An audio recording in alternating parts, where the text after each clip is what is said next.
Hey everyone, welcome to the Movie Guys. I'm Mike, and this is my review of A Quiet Place, Day 1.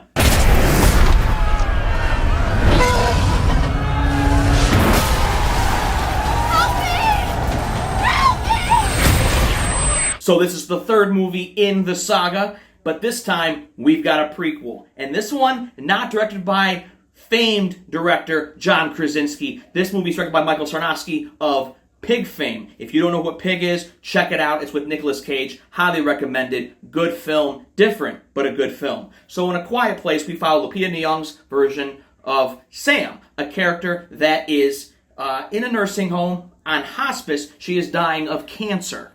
Her goal throughout the film is to live her life and live her last days out the way she wants to. Her father was a jazz singer, piano player, and she remembers going to get pizza with him. And her goal throughout this whole apocalypse is to, well, get pizza.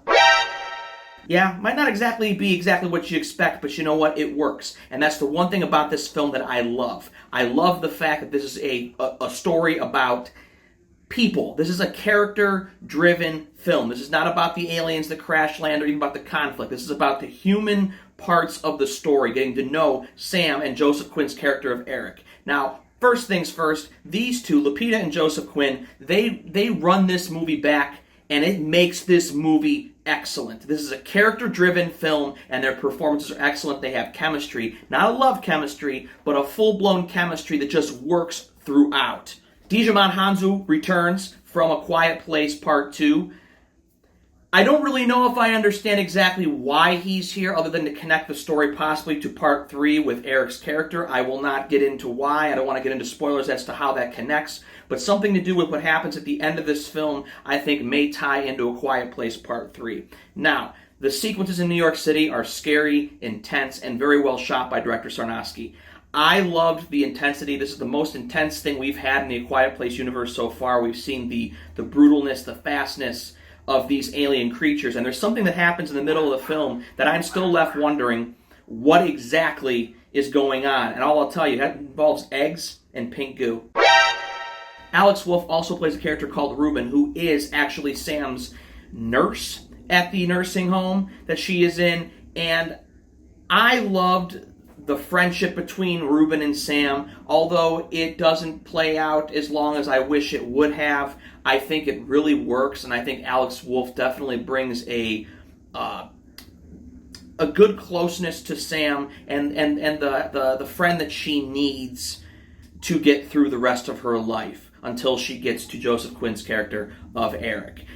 The one thing about this film that may surprise a lot of people is that the trailers have made it look like it's a full-blown action thriller film, and really, it's not. And you may think that's a negative, you may think that that's going to hurt the film, maybe you don't want to see it because of it, but don't let that influence your decision. This could be potentially the best movie in the Quiet Place trilogy so far, because what I like the most is, I like the fact that we have two great characters in Sam and Eric. We have an emotional connection to them. Not that the family with Emily Blunt and John Krasinski and the kids in the first two were not good. It's just that I like the interactions between Sam and Eric. You feel a connection to them. And there was a moment where she is talking to him and she gives him something.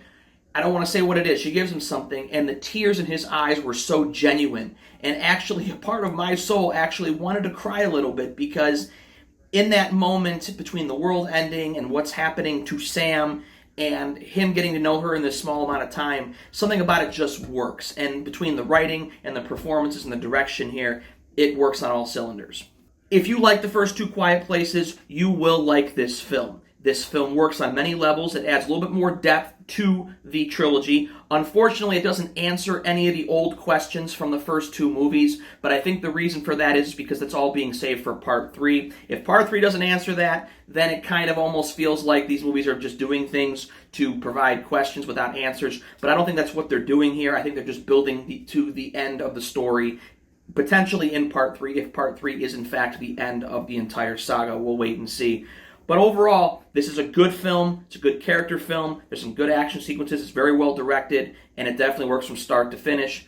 Movie runs 99 minutes, so it's a quick hour 40, hour 35 without credits. It's just a highly recommend if you enjoy these films. So at the end of the day, I'm giving A Quiet Place Day 1. Run.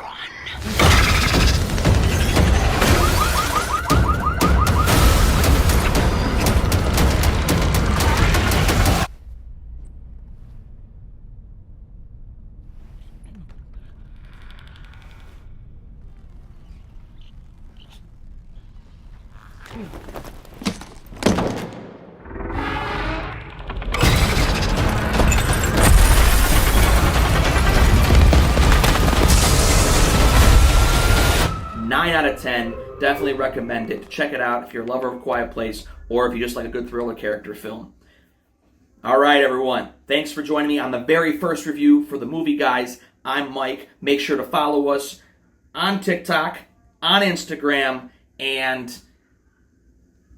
if you want good movie reviews, theater reactions, 4K Blu-ray unboxings, we're the guys, and we'll give you everything you need. So thanks for joining me on this first review, and I'll see you on more. Make sure to subscribe. Hit that follow, subscribe button. See ya.